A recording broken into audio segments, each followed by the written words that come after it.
여러분 혹시 자주 졸리고 피곤하세요? 너무 피곤해서 낮잠도 자보고 저녁에 일찍도 자보고 이것저것 하는데 자도 피곤하시진 않나요? 그런 분들은 오늘 이 영상 주목해주세요. 자도 피곤한 현대인들을 위한 뇌과학적인 솔루션 지금 시작합니다. 여러분이 자도 피곤한 첫 번째 이유가 있습니다. 그건 바로 식사와 수면의 간격입니다. 뭐라고요? 식사와 수면의 간격. 여러분 저녁 식사 몇 시쯤 하세요? 그리고 몇 시에 주무세요? 이런 거 여쭤보면 야, 또 빨리 먹어야 된다, 빨리 자야 된다, 뭐 이런 뻔한 이야기 하려고 하는 거냐? 아닙니다. 물론 기왕이면 좀 빨리 저녁도 먹고 잠도 빨리 들고 그러면 너무 좋겠지만 바쁜 현대인들에게 그건 너무 무리한 요구일 때가 많죠. 그런데 몇 시에 밥을 먹고 몇 시에 자는지보다 더 중요한 게 있습니다. 그건 바로 둘 사이의 간격입니다. 제가 지식인사이드에 연세대학교 김주환 교수님께서 출연하신 영상을 본 적이 있는데 교수님께서 말씀하시길 식사와 수면 간격이 최소 4시간은 넘어가야 깊게 잠에 들 수 있다고 합니다. 그래서 여러분이 6시에 퇴근을 하고 뭐 집에 와서 이것저것 하다가 7시쯤에 저녁 식사를 해요. 그리고 한 11시, 12시에 잔다. 문제가 없습니다. 그리고 저녁 식사가 조금 늦어져서 뭐 8시에 먹고 12시에 잔다. 그래도 한 4시간 정도 간격 있으니까 큰 문제는 안 돼요. 그런데 야근으로 업무가 좀 늦어져서 저녁 식사가 밀릴 때가 있습니다. 혹은 요즘 그런 분들 많더라고요. 퇴근하고 집에 오는 길에 집 가서 식사하고 다시 나오기는 번거로우니까 그냥 밥 좀 이따 먹고 헬스하고 들어가자라고 운동이나 취미 생활을 하고 집에 가서 늦은 저녁 식사를 하시는 분들도 계십니다. 또 어떤 경우도 있냐? 나는 배가 허하면 잠이 잘 안 와 하면서 자기 전에 무조건 뭐를 먹고 주무시는 분들도 계시더라고요. 그런데 이런 분들은 잠을 아무리 많이 자도 피곤합니다. 피곤할 수밖에 없습니다. 그럼 이런 생각이 드실 수 있습니다. 야, 나는 배부르면 노곤하니 잠 잘 오던데 잘 모르고 하는 소리 아니냐? 자, 밥 먹고 나서 배가 좀 차면 잠이 옵니다. 근데 이건 사실 잠이 온다기보다, 즉 다시 말해 우리 뇌가 수면할 준비를 하고 있다기보다는 그냥 피곤한 겁니다. 왜 피곤한 걸까요? 음식을 먹었으면 소화를 해야 하잖아요. 그런데 우리 소화기관이 음식을 소화시키는 건 생각보다 굉장히 힘든 일입니다. 에너지를 굉장히 많이 써요. 그러니 우리 몸의 모든 에너지가 소화기관에 집중되어 있고 따라서 뇌에서 사용할 에너지가 부족하겠죠. 그러니까 상대적으로 피로를 느끼고 그걸 졸리다고 생각을 하는 건데 사실 이건 정말 우리 뇌가 수면이 필요해라고 말하는 게 아니라는 겁니다. 음식을 먹고 한 2-3시간 안에 잠을 잔다. 이건 뭐랑 똑같냐면요. 공장을 돌려놓고 그 공장 시끄러운 소음이 있는데 거기서 잠을 자겠다랑 똑같은 소리입니다. 소화작용이 엄청나게 에너지를 많이 쓰는 일이라고 말씀을 드렸잖아요. 그래서 우리 뱃속에서는 막 공장이 돌아가고 막 노래 틀어져서 난리부르스를 치고 있는데 뇌에서는 잠을 잔다? 잠이 잘 올까요? 잘 올 리가 없습니다. 우리 뇌는 수면을 할 때 노폐물을 배출하고 그 노폐물들을 제거합니다. 그런데 이건 진짜로 딥슬립을 했을 때 이야기예요. 그런데 우리 뱃속에선 난리부르스를 치고 있어요. 그래서 나는 잠이 들었다고 생각하지만 사실 우리 뇌랑 몸은 다 깨어있단 말이에요. 그러면 뇌의 노폐물 제거가 안 됩니다. 소화작용이 다 끝나고 뇌도 이제 몸이 조용하구나, 이제 자면 되겠구나 라고 인지하고 나서야, 잠들고 나서 한 2-3시간 지나야 본격적으로 노폐물 제거가 시작이 되는 겁니다. 그렇다면 결과적으로 내가 8시간을 누워 있었다고 해도 실수면 시간은 굉장히 줄어들게 되는 거죠. 그러니 이상하다, 나 많이 잤는데 왜 피곤하지? 이런 말이 나오는 겁니다. 자, 마찬가지로 저녁 늦게 야식을 먹거나 술을 먹는 것도 수면을 방해하게 됩니다. 야식을 먹으면 역시 소화를 시켜야 되기 때문에 뇌가 잠에 들지 못하겠죠. 그리고 술은 여러분이 잘 인지를 못하시는데 각성제입니다. 뭐라고요? 각성제. 술 마시면 잠 잘 와 하는 분들이 계신데요. 사실 술은 각성제여서 우리 뇌를 다 깨워버려요. 술 마시고 잠든 다음날 아침에 영 개운하지 못하고 피곤한 것도 그런 이유에서입니다. 그러니 어떻게 해야 해요? 마지막으로 음식을 먹는 시간과 수면 시간 간에 최소한 4시간 간격은 둬야 합니다. 그러니 자도 피곤하다면 일단 조금 식사를 일찍 해보시거나 아니면 식사가 늦어졌다면 잠을 조금 늦게 주무시거나 4시간 이상의 간격을 확보해 보시는 건 어떨까요? 자도 피곤한 두 번째 이유, 바로 멜라토닌과 세로토닌입니다. 우리 몸에서 일어나는 어떤 상태의 변화 혹은 감정의 변화는 우리는 인지하지 못하지만 사실 대부분 호르몬 변화의 결과물입니다. 그렇다면 수면은 어떠냐? 잠도 호르몬의 결과물입니다. 멜라토닌이라는 호르몬이 있습니다. 이 호르몬이 분비되면 우리는 졸음을 느끼고 졸음을 느껴서 잠에 들게 됩니다. 그래서 멜라토닌의 별명이 수면 호르몬이에요. 자, 그렇다면 우리가 깊게 잠들고 정말 수면을 통해서 피로 멜라토닌으로 회복을 하고 싶다면 멜라토닌 분비량을 늘려야 합니다. 그런데 그걸 어떻게 할 수 있을까요? 당신의 뇌는 최적화를 원한다라는 책이 있습니다. 정말 좋은 뇌과학 서적이니 꼭 읽어보시기 바랍니다. 이 책에서는 멜라토닌에 대해 이야기하면서 아까 제가 말씀드린 멜라토닌이 수면을 돕고 그런 이야기를 합니다. 그런데 더 중요한 게 있습니다. 멜라토닌에게는 쌍둥이 호르몬이 있습니다. 그 호르몬이 바로 세로토닌입니다. 왜 쌍둥이 호르몬이라고 말을 하냐? 세로토닌이라는 호르몬은 주로 낮에 분비됩니다. 그런데 낮에 분비된 세로토닌이 저녁에는 멜라토닌으로 바뀝니다. 그렇다면 그 말은 낮에 세로토닌이 많이 분비되면 저녁에 멜라토닌도 많이 분비될 것이고 그 결과 잠도 잘 자고 회복할 수가 있겠죠. 그렇다면 잠을 잘 자기 위해서는 우리는 낮 시간에 세로토닌을 최대한 많이 분비시켜야 합니다. 그렇다면 어떻게 해야 세로토닌을 분비시킬 수 있는 걸까요? 첫 번째 방법은 햇빛입니다. 뭐라고요?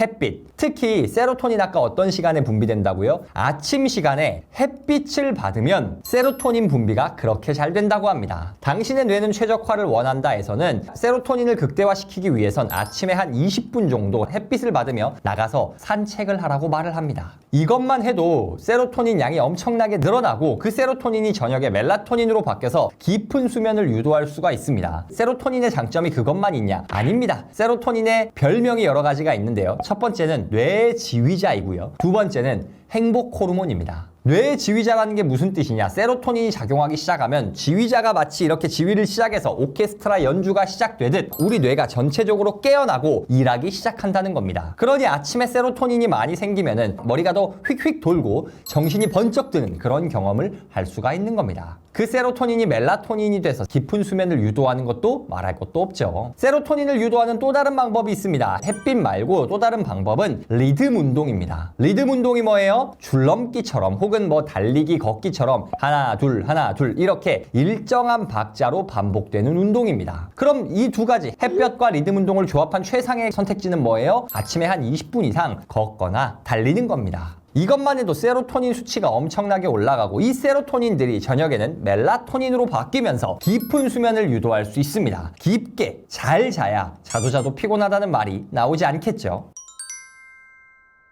자도 피곤한 마지막 이유 바로 카페인입니다. 여러분 잠 올 때 가장 먼저 뭘 찾으세요? 현대인 대부분은 커피 한 잔 해야겠다 라고 생각할 겁니다. 자, 그런데 우선 커피가 왜 잠을 깨워주고 우리 정신을 좀 맑게 해주는 효과가 있을까요? 우리가 이것저것 신체 및 정신 활동을 하면 우리 뇌에서는 아데노신이라는 물질이 분비됩니다. 그리고 마찬가지로 우리 몸에서는 아데노신 수용체라는 게 있어서 이 아데노신이 생기면 아데노신 수용체가 아데노신과 만나서 결합합니다. 그런데 이 두 가지 아데노신과 아데노신 수용체가 결합할 때 나타나는 증상이 바로 피곤함, 졸림입니다. 그런데 이거랑 커피랑 무슨 상관이냐? 자, 커피 안에 들어있는 게 뭐예요? 바로 카페인입니다. 그런데 카페인의 분자 구조가 아까 말씀드린 아데노신의 분자 구조와 굉장히 유사합니다. 그래서 아데노신 대신에 아데노신 수용체와 카페인이 결합을 해버려요. 그런데 카페인과 아데노신 수용체가 결합할 때는 졸음 유발 현상이 일어나지 않습니다. 오히려 각성이 되는 효과가 일어나는 거예요. 자, 그래서 낮 시간에는 카페인 좀 마시고 각성해서 피곤할 때 정신 차린다. 이거는 뭐 나쁜 선택지는 아닙니다. 그런데 문제가 있어요. 아까 카페인이 각성시킨다고 말씀을 드렸잖아요. 이 카페인의 효과가 잘 때까지 남아있으면 어떨까요? 자야 하는데 우리 뇌를 자꾸 깨워버립니다. 그러니 깊게 잠들지 못하고 그 결과 자도 피곤해지는 겁니다. 즉 카페인 수치가 낮아야 잠이 잘 온다는 거죠. 자, 그렇다면 카페인 수치가 어느 정도 이하가 돼야 잠이 올 것이냐? 연구에 따르면 혈중 카페인 농도가 50mg 이하로 떨어져야 수면에 지장이 없다고 합니다. 자, 그런데 커피 한 잔, 우리가 아메리카노 한 잔 마시면 그 안에는 카페인이 어느 정도 들어가 있냐? 150에서 200mg 정도 들어있다고 합니다. 그러면 150에서 200 정도 되는 카페인이 50 이하로 떨어져야 깊게 잠들 수 있고 피곤하지 않다는 건데, 그러면 한번 섭취한 카페인이 떨어지는데 시간이 얼마나 걸리냐? 카페인 수치가 감소하는 걸 설명할 때는 반감기라는 용어를 사용합니다. 이게 무슨 말이냐? 카페인 수치가 절반으로 떨어지는데 소요되는 시간이에요.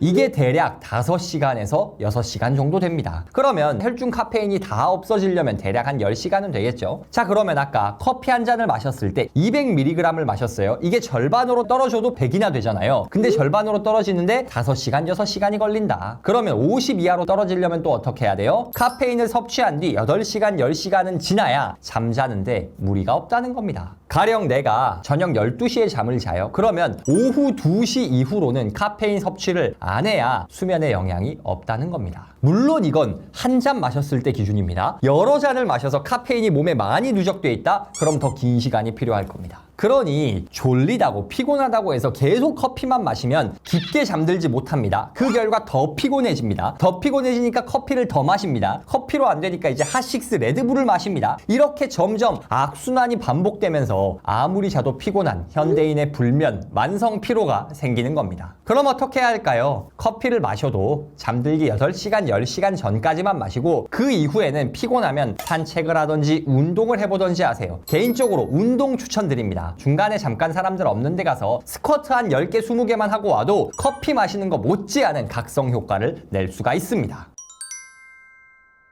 오늘은 현대인들이 자도 피곤한 이유를 뇌과학적 근거를 들어서 설명해 봤습니다. 첫 번째, 식사와 수면 간격입니다. 식사와 수면 간격이 너무 가까우면, 즉 밥 먹고 얼마 안 돼서 자면 소화기관이 열심히 일하고 있기 때문에 우리가 아무리 졸리다고 느껴도 우리 뇌는 우리가 수면을 하고 있다고 느끼지 않습니다. 설령 잠에 든다 하더라도 깊게 잠들지 못하기에 자도 피곤한 악순환이 반복됩니다. 그러니 식사와 수면 간격을 최소 4시간 이상은 두시기 바랍니다. 두 번째, 세로토닌과 멜라토닌이었습니다. 잠을 잘 자려면 멜라토닌 분비량이 늘어나야 합니다. 멜라토닌은 세로토닌으로부터 비롯됩니다. 낮 시간에 세로토닌을 분비시키려면 어떻게 해야 하냐? 20분 이상 햇빛을 받아야 하고 리듬 운동을 해야 합니다. 그러니 아침에 좀 피곤하시더라도 일어나서 한 20분 정도 산책이나 러닝을 해보시면 어떨까요? 한 20분 더 자는 것보다 훨씬 더 좋은 피로 회복 효과를 경험하실 수 있을 겁니다. 세 번째, 카페인이었습니다. 카페인은 우리 뇌를 각성시킵니다. 그리고 혈중 카페인이 완전히 사라지는 데는 8시간에서 10시간 정도가 소요됩니다. 그러니 카페인을 정 마셔야 한다면 잠들기 10시간 전까지만 마시시고 그 이후에는 운동을 하거나 산책을 하거나 하는 방식으로 잠을 깨시기를 추천드립니다. 이러한 방식으로 더 깊게 잠들고 피로를 회복해야 우리는 더 건강해질 수 있고요. 더 똑똑해질 수 있습니다. 그리고 그 결과 성공할 확률도 올라갈 겁니다. 오늘도 북토크와 함께 한 걸음 더 성장하신 여러분을 진심으로 응원합니다.